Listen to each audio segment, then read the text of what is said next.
Hello everyone, I am Amit Singh, Maths faculty. तो this is our fifth lecture of NEET and AIMS maths, मतलब कि NEET और AIIMS के लिए जितना मैथ्स आपको पढ़ना होगा फिजिक्स और केमिस्ट्री के लिए उन सब का फिफ्थ लेक्चर है। और फिर इसमें आज हम लोग कुछ क्वेश्चंस जो हैं, दो क्वेश्चन हम लोग डिफरेंशिएशन का करेंगे, फिर मैक्सिमा और मिनिमा के बारे में बात करेंगे जो कि एप्लीकेशन ऑफ डिफरेंशिएशन में आता है। ठीक है, तो सबसे पहले हम लोग ये क्वेश्चन सॉल्व कर लेते हैं।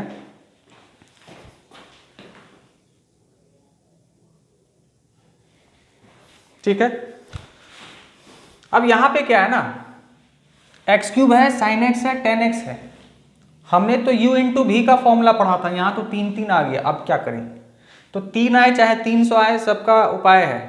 यदि तीन से ज़्यादा आ जाए, मतलब कि 300 आ जाए, तो हम लॉग लगा देंगे, तो हमारा काम आसानी से हो जाएगा। लेकिन वो लॉगरिथमिक डिफरेंशिएशन ज़्यादा थोड़ा ऊपर हो जाएगा, वो 12 वालों को पढ़ना है जो मैथ लेते हैं। तो 3 तक का या 4 तक का आप देख लीजिए क्या होता है। हम क्या करेंगे, u डॉट भी में हम क्या करते थे, u डॉट भी में पहले वाले का डिफरेंशिएशन इंटू दूसरा फंक्शन प्लस दूसरे वाले का डिफरेंशिएशन इंटू पहला फंक्शन। यहाँ क्या करेंगे, पहले वाले का डिफरेंशिएशन इंटू बाकी दोनों, फिर दूसरे वाले का डिफरेंशिएशन इंटू बाकी दोनों, फिर तीसरे वाले का डिफरेंशिएशन इंटू बाकी दोनों। मतलब पहले वाले का डिफरेंशिएशन मल्टीप्लाई बाकी दोनों, प्लस दूसरे वाले का डिफरेंशिएशन मल्टीप्लाई बाकी दोनों, प्लस तीसरे वाले का डिफरेंशिएशन मल्टीप्लाई, मतलब क्या 4 रहेगा तो फिर वही करेंगे, पहले वाले का डिफरेंशिएशन मल्टीप्लाई बाकी तीनों, प्लस दूसरे वाले का डिफरेंशिएशन मल्टीप्लाई बाकी तीनों, इस तरीके से। तो हम क्या बोल रहे हैं, ये हो जाएगा, हमें dy by D x find करना है। तो चलिए फाइंड करते हैं। तो dy by D x equal to हो जाएगा पहले वाले का डिफरेंशिएशन मल्टीप्लाई बाकी दोनों, प्लस दूसरे वाले का differentiation D by D x of sine x into बाकी दोनों। बाकी दोनों कहाँ लिखूं, इधर लिख दे रहा हूं। इंटू कौन कौन दोनों है, एक्स क्यूब प्लस 10x। ठीक है, प्लस तीसरे वाले का डिफरेंशिएशन इंटू बाकी दोनों। बाकी दोनों को कुछ नहीं करना है, ये दोनों को कुछ नहीं करना, डिफरेंशिएशन इसका होगा। इन दोनों का कुछ नहीं करना है, डिफरेंशिएशन इसका होगा। ठीक है, मल्टीप्लाई का साइन है। बाकी दोनों यहाँ क्या बचा, एक्स क्यूब और साइन एक्स। चलो, तो अब आंसर कितना आएगा, एक्स क्यूब का डिफरेंशिएशन 3x स्क्वायर, बाकी दोनों ऐसे ही लिख देना है, sine x into 10x, plus sine x का डिफरेंशिएशन कॉस एक्स इंटू बाकी दोनों ऐसे ही लिख देना है, x cube into 10x, plus 10x का differentiation sec square x into बाकी दोनों को ऐसे ही लिख देंगे।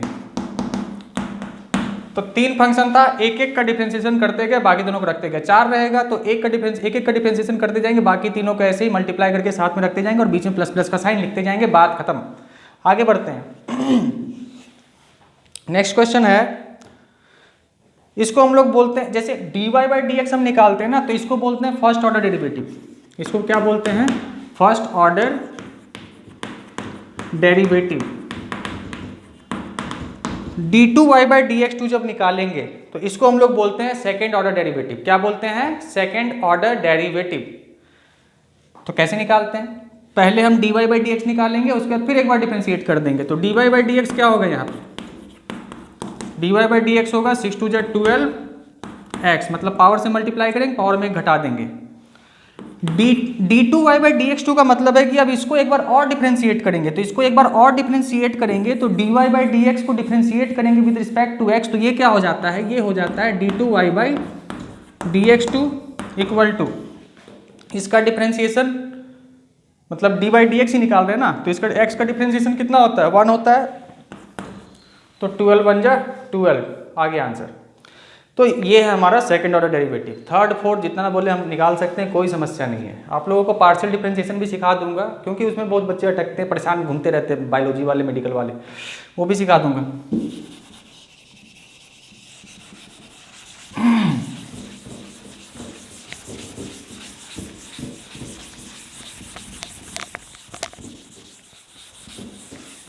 ओके, अब इस पे हम आते हैं मैक्सिमा और मिनिमा पे। तो ये क्या है भाई,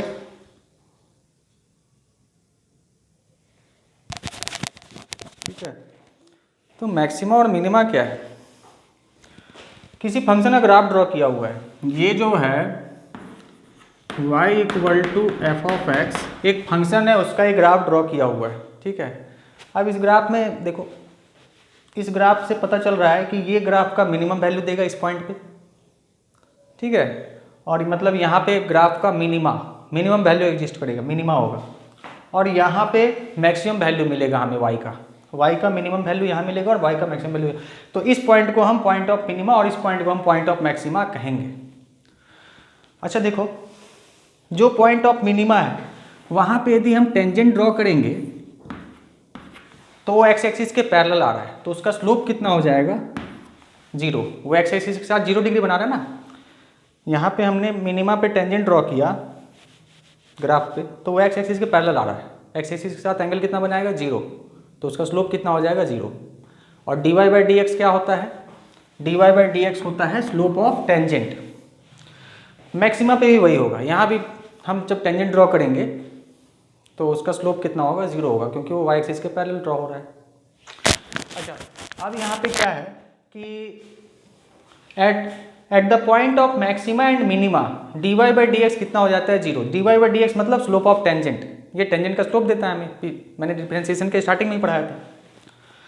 तो हम क्या करेंगे, हमें जो क्वेश्चन देगा उसमें हम dy by D x equal to 0 के लिए सॉल्व कर लेंगे। मतलब देगा, मतलब y दे देगा 2x स्क्वायर प्लस 5, तो हम क्या करेंगे, उसे डिफरेंशिएट करेंगे और इक्वल टू 0 करके x का वैल्यू निकाल लेंगे। अब x के उस वैल्यू पे फिर हम क्या करेंगे, पहले dy बाई डी एक्स जो निकाला था, फिर हमें d2y by D x to निकाल लेना है। d2y by D x to निकाल के इसमें हम x का जो वैल्यू हमें आया था ना इतना इक्वल टू 0 करने से, वो पुट करेंगे।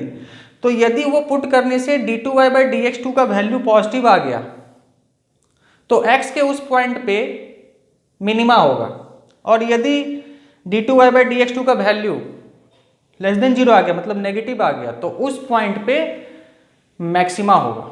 तो इसे हम लोग क्वेश्चन के थ्रू समझेंगे तो ज़्यादा अच्छा समझ में आएगा। तो मैं क्वेश्चन करा देता हूँ।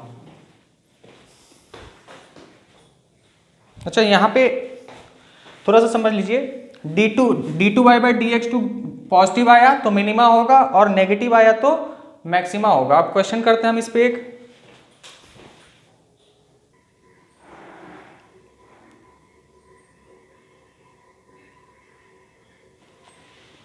ओके, तो आगे बढ़ते हैं। यहाँ पे बोल रहा है कि find the minimum value of the function this, मतलब कि क्वेश्चन में कभी मिनिमम कभी मैक्सिमम वैल्यू फाइंड करने बोलेगा, और बहुत सारे फंक्शन ऐसे हैं जिसमें हम मैक्सिमम मिनिमम फाइंड नहीं कर सकते। लेकिन फिजिक्स में इतना ही करना है आपको कि आपको ध्यान रखना है कि या तो मैक्सिमम आएगा या तो मिनिमम आएगा। मैथ वालों को ज़्यादा सोचना, उन्हें सोचने दीजिए। अब यहाँ पे क्या है, मिनिमम वैल्यू फाइंड करना है इस फंक्शन का। इसका मतलब है कि बोला है तो इसका मिनिमम वैल्यू कुछ होता होगा। अच्छा, हम क्या करते हैं, मिनिमम वैल्यू फाइंड करना है तो हम क्या करेंगे, dy बाई डी एक्स निकाल लेंगे। dy बाई डी एक्स कितना होगा, इसका डिफरेंशिएशन करेंगे, कितना हो जाएगा, 10x माइनस 2। अब dy बाई डी एक्स बराबर हम 0 कर देंगे, तो dy बाई डी एक्स बराबर 0 करेंगे तो x इक्वल टू आ जाएगा 1/5। यही मैंने सिखाया था ना कि y जो दिया हुआ है उसका dy बाई डी एक्स निकालना है। मैक्सिमा और मिनिमा जहाँ पे होता है वहाँ पे हमारा dy बाई डी एक्स कितना होता है, 0। तो हमने क्या किया, उतना बराबर 0 करके x निकाल लिया। अब हम चेक करेंगे कि वहाँ पे मैक्सिमा होगा या मिनिमा होगा, मतलब इस पॉइंट पे मैक्सिमम वैल्यू आएगा या मिनिमम वैल्यू आएगा। तो हम क्या करेंगे, d2y by D x to निकालेंगे। तो dy बाई डी एक्स तो आ गया है, इसको एक बार और डिफ्रेंशिएट कर देंगे तो d2y by D x two आ जाएगा। तो इसको एक बार और डिफ्रेंशिएट करेंगे, ठीक है, इसको एक बार और हम डिफ्रेंशिएट करेंगे तो D by D x of 10x minus 2, तो 10x, x का डिफ्रेंशिएशन तो 1 होगा तो बचेगा सिर्फ 10 और माइनस 2 का 0 हो जाएगा। तो dy by d2y by D x two क्या आ रहा है, पॉजिटिव है कि नेगेटिव है, पॉजिटिव है। तो मैंने क्या बताया था, d2y by D x two यदि पॉजिटिव आ गया तो वहाँ पे मिनिमा होगा, और ये नेगेटिव आता तो मैक्सिमा होता। तो d2y by D x two positive आया तो इस पॉइंट पे क्या होगा, इस पॉइंट पे हमारा क्या हो जाएगा, मिनिमा होगा। तो अब मिनिमम वैल्यू पूछा है तो x के जगह ये हम पुट कर देंगे कहाँ पे, इसमें। तो लिखेंगे therefore required required minimum value equal to x की जगह 1/5 यहाँ पुट कर देंगे तो होगा 5 इंटू 1/5 का whole square minus 2 into 1/5 plus 1। अब इसको जोड़ घटाव करके जो आएगा वही इस फंक्शन का मिनिमम वैल्यू होगा, उसको जोड़ घटाव करके निकाल लेना, ठीक है। तो इस तरीके से हम लोग क्वेश्चन सॉल्व करते हैं। हाँ, यदि d2y/dx2 नेगेटिव आ जाता, अब जैसे यहाँ तो x वैक्स कुछ आया नहीं, मान लीजिए कि 10x आता तो x की जगह हम यहाँ पुट करते हैं वैल्यू, लेकिन यहाँ 10x या 10 माइनस 2x ऐसा कुछ आता तो x की जगह वैल्यू हम पुट करते, लेकिन यहाँ तो सीधा 10 आ गया, x की जगह कुछ पुट करने की जरूरत नहीं पड़ी। यदि d2y/dx2 नेगेटिव आता तो इसको पुट करने से इसमें हमें मैक्सिमम वैल्यू मिलता, मतलब मैक्सिमम वैल्यू क्या है फंक्शन का वो मिल जाता, लेकिन पॉजिटिव आया है तो x की जगह 1/5 पुट करने से हमें क्या मिला, minimum value of the function, ठीक है। ओके, तो अगली क्लास में हम लोग, अब डिफरेंशिएशन का तो हो ही गया है, अब हम लोग अगली क्लास में इंटीग्रेशन और लॉगरिथम करेंगे, ठीक है। ओके।